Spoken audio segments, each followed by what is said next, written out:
welcome to episode 13 of the Pro Series. Today, I'm so excited. Today, we have another HGTV star. Last summer, I was able to interview her father, who is another half of her show, Bargain Mansions, and today I get to interview her.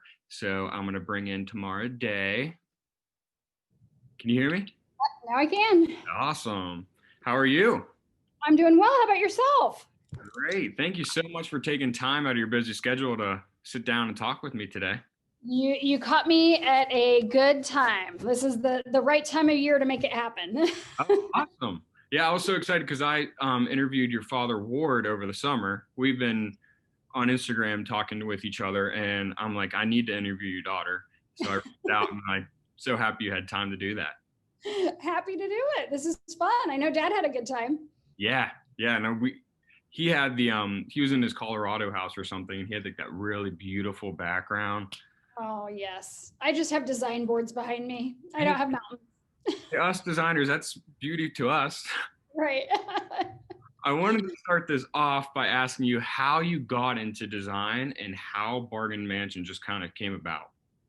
So I think I always loved design and just didn't know it was a career. I have a degree in communications. And so after college, I did sales jobs, but I was always working on apartments. And our first home was a renovation that we worked on after we got married. And that was really when I realized, wait a minute, I really like making houses look good. You know, growing up on the farm, the houses we always had were farmhouses. They weren't, my parents didn't hire designers to design anything. So I didn't really know a whole lot about it. I just knew what I liked. And so I just kept going with it. And I was pretty okay at it when I first started, and neighbors would say, hey, can you come help me with this thing? And so it just built a little bit over time, small project after small project, really. That's really cool. And then that's kind of how you segued into Bargain Mansions. It was, you know, it took a long time. I would say it was 2008 when we bought our current house, and the recession hit halfway through renovating it. It had been foreclosed. We bought it as a foreclosure from the bank, and it was in really horrific shape. It was not, you couldn't live in it. It was actually probably worse than any house that I've ever had on the show. Wow. So bad shape. And we took it down to the studs, started from scratch, and then the recession hit halfway through that.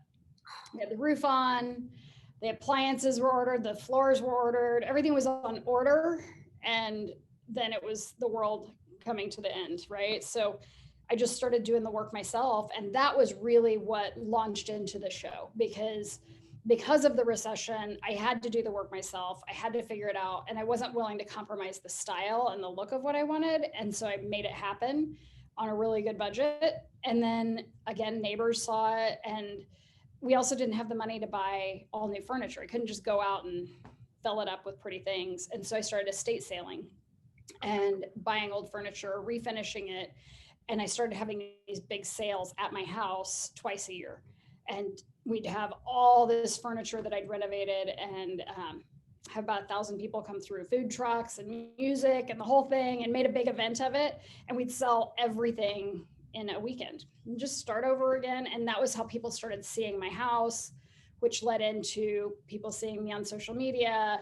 And then the network executive finding me and asking if he could do something with me. And we were also flipping and renovating houses and had rental houses at the time. So we had a lot of irons in the fire. And your dad just kind of helped you along the way? Is that how that? Yeah. It was kind of like a, hey, Dad, I got a free afternoon to get this done. Will you come help me? And he just kept helping. That's what I like about the show, because it's so unique to all the other shows. Not just your design compared to everybody else's design, but it's also like your relationship with your dad, because it's just completely different from any of the other shows on any of these channels. Right. I agree. I think it's something that resonates with a lot of people. You know, whether you have a great relationship with your dad or had, that resonates, but it also, I think, inspires people to have better relationships with their parents and to realize, you know, lean on their expertise. Dad knows so much, and he can help in so many ways that I don't know yet. Like he's been there, done that. Why not learn from his experience? And him being willing to help has been amazing. I'm super lucky. Yeah, absolutely. And being a designer, most designers have like their own like signature style, or you could just look at a picture and you could tell that someone did it. And you Right. kind of label your style as laid back luxe. Could you Yes. explain that a little bit to maybe someone that hasn't seen the show? So, I'm a mom of four, but I like fancy stuff. I don't always have the budget for the fancy stuff. So, making it comfortable, casual, and livable with four kids. And it can't just feel like like, it can't be a castle, right? It can't be perfect all the time. You don't want it to feel like a hotel lobby. You want it to feel like someplace you want to be. And so that's always my goal, is make it interesting, have a few pops of the high end pieces, but make it so that nothing's too precious and that your family still can live there and enjoy the space. Yeah, yeah. I mean, it's a completely different look than anybody's ever seen, and that's another reason why your show's successful and a lot of people see it. Um, but when when talking to your dad, he kind of talked about how you kind of took interest in like renovation projects when you were younger and kind of did stuff with him. Oh, I did not take interest in it. He forced me. Oh, then the other side. That was punishment. No, I he there's always a job when you're working on a farm and you live on a farm. There's always stuff that needs done. Mhm. And so as a kid, it didn't feel like I was, let me go help my dad on this project. Just like my kids are not like, hey, let's go do some drywall today. Like it just doesn't, they'd rather play Fortnite, right? Yeah, So I'm sure there was plenty of whining from all four of us kids when we were little, but at the same time, we were learning. And it definitely sank in and built a mindset of do it yourself. yeah, Because at the end of the day, I think one of the best lessons that dad taught all of us is just to not be afraid, right? Like, what's the worst that can happen? yeah, When you're asking for something, the worst that can happen is no. If you're trying to build something, the worst that can happen is it falls down, right? Like, what is the worst case scenario? And so if you start at the worst case and you work yourself the other way to the best case, most of the time it's going to end up on the best case, not the worst case. mhm, So keeping that in mind instead of fretting about it, I think is one of those really valuable lessons that we learned from dad. Just yeah, try it. yeah. And you could see that you're passing it down to your kids too throughout the show. As much to their chagrin, they don't want to do it. How has shooting kind of changed during the pandemic? It's a lot more stressful. It's caused a lot more time constraints and issues. Obviously the masks that we've all become accustomed to, but at the beginning were so hard to deal with. Mhm. And it's also been just like everything else. It's no different than any other job. It's the isolation. Even though we're filming a show and we're all together to film it, everybody's wearing the masks. And then as soon as we're done, we go back to our cars or to our own respective spaces, instead of the normal is, okay, we shot this scene, let's sit down, have a water, chat about the next scene, let's figure this out, what's happening. And you stay in the house, you stay together, and it's that friendship and camaraderie of the crew. And that's missing in a lot of respects because we just can't stand around hanging out. We got to get the work done, got to get in and out. And it's also meant a lot less of that human interaction with the trades. Yeah, I can't imagine working on a house with a mask on. There's a lot of things I can't imagine doing. And I mean, I look at my kids and they play basketball with a mask on. I'm like, that sounds horrible. Like, and my kid comes off the basketball court so red, and I'm like, okay, if he can play basketball, I can live with my mask. It's fine. So it isn't awesome. And on camera, I can't wear a mask. You wouldn't hear or see what I was saying. It would Yeah, not work out. So that's the other, distance from everyone, having the mask off. A lot of, I feel like I've had a lobotomy. I've been tested so many times. Like testing all the time, making sure I'm okay. Yeah. And I mean, the show is just one part of your life. Oh, did You have we cut out? no, I see you. See me now? Okay. Yeah. The show is just one part of your life. You have many, many things else going on. You're the CEO and founder of Growing Days Home and Growing Days Design. Could you explain a little bit about both of those companies? Sure. So we have Grain Days Home, which is our retail store.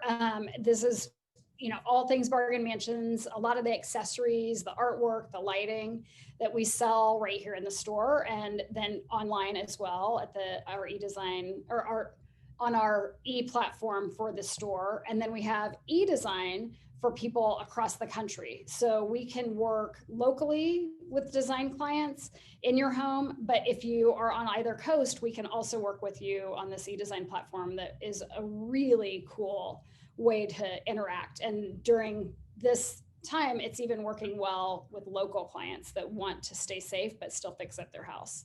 Yeah, that's very cool. Did you have that before the pandemic, like before coronavirus? We had started working on it. It was not our main focus at the time, but that's one of the ways that Corona really made us change and evolve, was to look into that a little bit more. The show, obviously, we get requests all the time for design from Texas to New York and California, and we Sure. couldn't fulfill that. I'm one person. I can only do so much. Yeah, And so I can't shoot the show, run the shop, and be in California designing somebody's house. So we had been working on it, but we hadn't perfected it. And now it really has become a third leg of our business. that's awesome. And I bet one good thing coming out of this pandemic is a lot people are more comfortable in front of the computer screen and showing themselves. So this has probably helped a lot with that. Yes, it has for sure. It's helped us with our business to push us forward, just like a lot of small businesses to push forward in that e-platform and get the online store in a place that we really like it, get the e-design to a really streamlined business. And then also it's been a really good way for us to connect outside of our local reach. Hmm. Yeah, it's very cool.